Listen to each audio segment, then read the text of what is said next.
دیکھیے،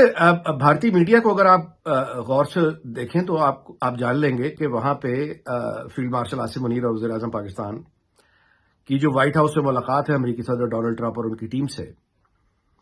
اس ٹیم کے بعد جس طرح سے بھارتی میڈیا اپنی حکومت کو لتاڑ رہا ہے، اپنی وزارت خارجہ کی ناکامیوں پر ماتم کر رہا ہے، پاکستان کی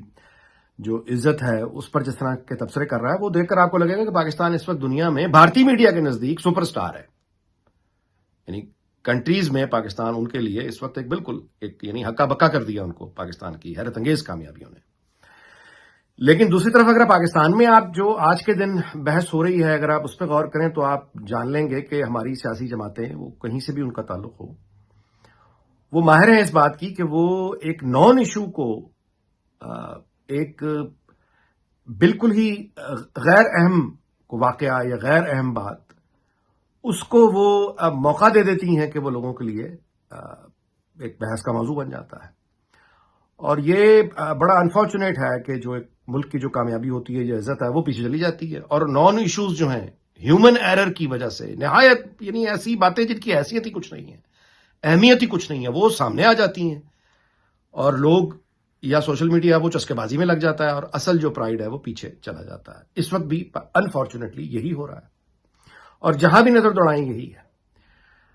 تمام سیاسی جماعتیں، مثال کے طور پہ پی ٹی آئی کی طرف اگر آپ دیکھیں تو اب یہ جو جلسہ ہے، یعنی یہ کون سا موقع ہے جلسہ، یعنی اس کی ٹائمنگ کیا ہے، کیا اہمیت ہے، کیا ضرورت ہے اس وقت ایک جلسے کی، جو سرکاری سرپرستی میں پختونخوا کا ایک لٹا ہوا تباہ حال صوبہ ہے. امن و امان کی صورتحال وہاں کسی سے کہنے کی ضرورت ہی نہیں ہے، سب جانتے ہیں کیا حال ہے. اور ایک اس طرح کا صوبہ جو سیلاب کی تباہ کاریوں سے ابھی تک وہ نکل نہیں پایا، لوگ دربدر ہیں، وہاں پہ سرکاری وسائل اور یہ سب کچھ کر کے جلسے کا اہتمام ہو رہا ہے. کس لیے؟ اچھا، جلسے کا مطلب یہ ہے کہ مطلب ہر کسی کی دہاڑیاں اس میں ہوتی ہیں. یعنی یہ کہ کتنے ایم این ایز کی ڈیوٹی لگی ہے کہ آپ نے کتنے کتنے پیسے پہنچانے ہیں، کتنے ایم پی ایز کی ڈیوٹی لگی ہے کہ آپ نے کتنے کتنے پیسے پہنچانے ہیں. عام طور پہ اس طرح کے جلسوں کے لیے جو ذمہ داروں کی یعنی ڈیوٹیاں لگتی ہیں، جنہوں نے پیسے دینے ہوتے ہیں، وہ پیسہ کیش میں لیا جاتا ہے، اس کا کوئی حساب ہی نہیں ہوتا.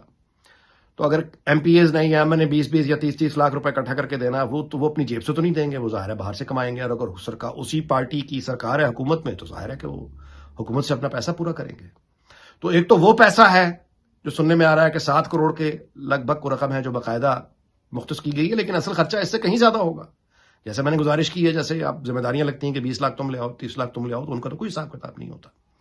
پھر اس کے بعد وہ پیسہ جو ٹرانسپورٹ کے نام پہ لیا جائے گا کہ کچھ ورکر جو ہیں ان کو دوسرے شہروں سے لے کر آنا ہے، وہ ٹرانسپورٹ، اب کتنے ورکر ایکچولی آئے، کتنا پیسہ لیا گیا، اس کا حساب کون دے گا؟ کتنے ورکرز نے کتنے وقت تک کھانا کھایا، کہاں پہ وہ ٹھہرے، اس کے نام پہ جو خرچہ لیا جائے گا وہ علیحدہ ہے، جو خرچ ایکچوئل ہوگا وہ علیحدہ ہے، جو بیچ میں کھایا جائے گا وہ علیحدہ ہے. تو ایک ایسا صوبہ جہاں پہ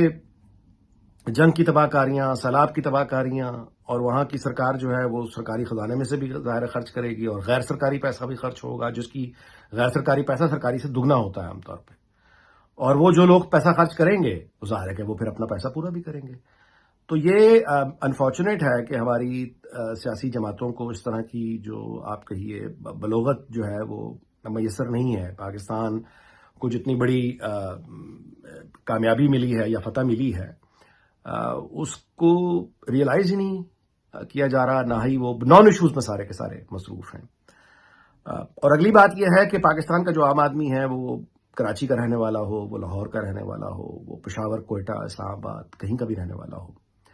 ظاہر ہے کہ اب یہ وقت تھا کہ وہ جائز طور پہ یہ خواہش کر سکتا ہے کہ اس کے ملک کو جو ایک عزت ملی ہے، وقار ملا ہے دنیا میں، وہ اس کی خوشحالی میں کب بدلتا ہے. پاکستان کی جو سیاسی جماعتیں ہیں جو حکومتوں میں ہیں اور حکومتوں سے باہر ہیں، وہ کب ایک یعنی ہم جلسہ دیکھیں نا، کہ پی ٹی آئی کا جلسہ عوام کی اگر بات کر رہے ہیں تو جلسہ دیکھیں کس لیے ہو رہا ہے. مطلب جلسہ ہونا مہنگائی کے خلاف ہو، اگر جلسہ ہونا ہے تو مطلب ہے بے روزگاری کے خلاف ہو، جلسہ اگر ہونا ہے تو میرٹ پر ہو. مطلب یہ کہ پی ٹی آئی کے اپنے لوگوں کو اور جو کمیٹڈ ورکر ہیں، پارٹی تو خیر نہیں، پارٹی تو خیر اپورچونسٹ ہے ساری کی ساری، لیکن جو عام ورکر ہے وہ بھی یہ سوال اٹھانے کو تیار نہیں ہے کہ پی ٹی آئی نے مہنگائی پہ، بے روزگاری پر کتنے جلسے کیے، کتنے احتجاج کیے. اور یہ جو جذباتی اپروچ ہے کہ ہم زور ڈال کے دباؤ ڈال کے ریاست کو جھکا لیں گے اور اپنے لیڈر کو چھڑا لیں گے، وہ مستقل اس میں ناکام ہوئے چلے جا رہے ہیں. کتنے لوگ اس میں ان کی جذباتیت کی وجہ سے، لیڈرشپ کی جو پی ٹی آئی کی جذباتیت کی وجہ سے، ان کے اپنے ہی کتنے کارکن ہیں جن کی زندگیاں تباہ ہو گئیں، جن بچوں کے مستقبل تباہ ہو گئے، کچھ جیلوں میں پڑے ہیں، کچھ باہر دھکے کھا رہے ہیں. لوگ اپنا جو کچھ لٹا بیٹھے جذبات میں آ کے، ان کا نقصان اب کس نے پورا کرنا ہے؟ کوئی پورا کرنے کے لیے آگے آئے گا؟ جواب ہے نہیں. تو بنیادی طور پہ مطلب ہے یہ ایک افسوسناک صورتحال ہے کہ عام آدمی کا پوچھنے والا کوئی بھی نہیں ہے، اس کی بات کرنے والا کوئی نہیں ہے. اپنے لیڈر کی رہائی کے لیے ان کی سارا کا سارا زور ہے پی ٹی آئی کا، اور ان کا اپنا ورکر بھی یہ سوال کرنے کی ضرورت نہیں رکھتا یا فہم نہیں رکھتا کہ وہ سوال کرے پی ٹی آئی کی لیڈرشپ سے کہ آپ کے جتنے بھی پلانز ابھی تک بنے، آپ نے جو بھی قربانیاں اپنے کارکنوں سے دلوائیں، اس کا نتیجہ کیا نکلا؟ کیا پی ٹی آئی کے لیے حالات بہتر ہو گئے یا مزید سختی آ گئی؟ اور پھر یہ کہ جس طرح کی باتیں آپ کرتے ہیں کہ یہ جلوس اور حملے کر کے اور اس طرح کے جلسے کر کے آپ لیڈر کو چھڑا لیں گے، تو اب تک اس کی رہائی پھر کیوں نہیں ہو پائی؟ اس کی تو رہائی دور دور تک یعنی ختم، اس کے چانسز ہی ختم ہوتے دکھائی دے رہے ہیں. تو ایک ایسی اسٹریٹجی جس پہ چل کے یہ تباہی ہی تباہی مل رہی ہے، بربادی ہی بربادی مل رہی ہے، اسی راستے پہ ان کی ضد ہے کہ انہوں نے چلتے رہنا ہے. تو اس میں ظاہر ہے کہ افسوسناک صورتحال ہے، اور پاکستان کے عام آدمی کو جلد اس بات کا احساس ہو جائے گا کہ اس کے مسائل کا پی ٹی آئی سے کوئی تعلق نہیں ہے، بلکہ اس کے مسائل کا شاید پاکستان کی اب کسی بھی سیاسی جماعت سے کوئی تعلق نہیں ہے. اور بنیادی طور پہ ارب پتی اور امیر لوگ جو موجودہ مہنگے الیکشن لڑکے آتے ہیں، ان کا تعلق ہو بھی نہیں سکتا کسی عام آدمی سے. تو سب سے زیادہ ضرورت پاکستان کو اس وقت جلسوں کی ضرورت نہیں ہے، پاکستان کو اس وقت احتجاجی تحریکوں کی ضرورت نہیں ہے، پاکستان کو اس وقت کسی طرح کے ایجیٹیشن یا بے چینی کی ضرورت نہیں ہے. پاکستان کو اس وقت دنیا میں جو عزت ملی ہوئی ہے، وقت ہمیشہ ایک سا نہیں رہتا. پاکستان کو اپنی تاریخ سے سب سے زیادہ سبق سیکھنا چاہیے کہ وقت بہت جلدی بدلتا بھی ہے. تو اس وقت جو اپرچونٹی پاکستان کے پاس ہے، اس کا فائدہ اٹھاتے ہوئے پاکستان کے عام آدمی کو ریلیف دینے کے لیے فیصلہ سازوں کو میرا خیال ہے کہ اب اگر کوئی عام آدمی کے لیے بہتری ہو سکتی ہے تو وہ یہ ہے کہ پورے ملک میں جتنی جلدی ممکن ہو سکتا ہے مقامی حکومتوں کا ایک نظام قائم کیا جائے، الیکشن ان کے کروائے جائیں، ان کو اختیارات دیے جائیں، ان کو وسائل دیے جائیں، اور موجودہ جو صورتحال ہے پاکستان کی دنیا میں، اس سے فائدہ اٹھاتے ہوئے ہم عام آدمی کے لیے جو بھی آسانیاں پیدا کر سکتے ہیں، وہ ظاہر ہے کہ قرضے بہت ہیں، ان کا سود دینا پڑتا ہے، وہاں پہ کوئی ریلیف مل جائے، سیلاب کے حوالے سے کوئی ریلیف مل جائے، بجلی کے معاہدوں پر کوئی ریلیف مل جائے،